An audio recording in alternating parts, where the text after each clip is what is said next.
So, hi guys, for today's video, it's 1:13 p.m. Like, init kaayo yun. So, we decided na magpabugnaw na lang and magato daw ni Montefrio karon. Uyog kayong video, no? Alangan, guba man ang dalan. So, uyog yun siya.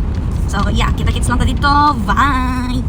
So, sa inyo makita, no, perting hayaga, naka full brightness ang sun, perti yung igang nga dari. So, mo na naka-decide may nga mga lakaw kay magpabugnaw na lang. Isan pag alauna na, way makapugong kay pertig yung igang nga. Tanawa, igang dito ha. Tanawa, diri giulan namin, nagfags-fags pa, tugnaw na gani kayo, ambot na kag mga ligo pa ni pag-abot ron. Layo ba kay giadtuan. Sa mong pagpadulong no, perting naghanag na hitabo, tanawa, rago ni dari. O, hapit pa may makaligis aning bikers nga perting kusuga, magpadaga na overshoot pa noon dari skurbada, maabot na ni sa amua. Tuara, tanawa, giapin na niya nag-break, yung tiil dira, kay hapit na gyud perti, rag yung duula. May gani, nakalikay pa may gamay.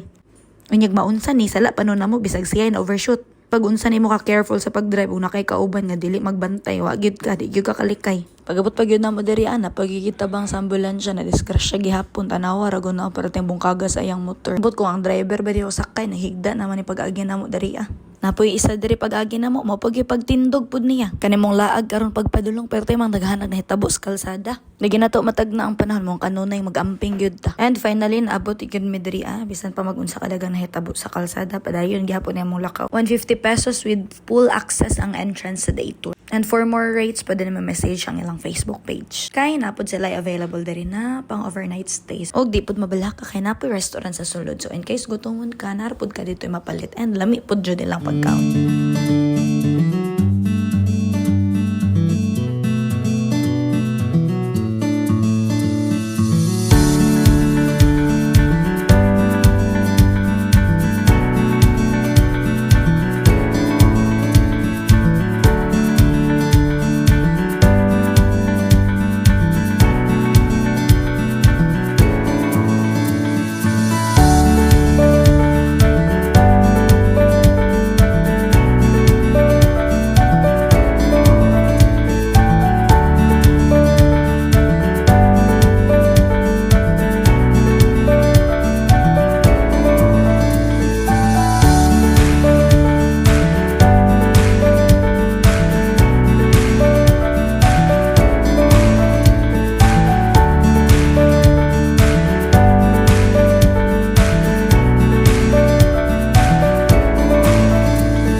And that's it. See you on episode 6. Kung na may mga suggestions, comment down below kay ato nang adtuan.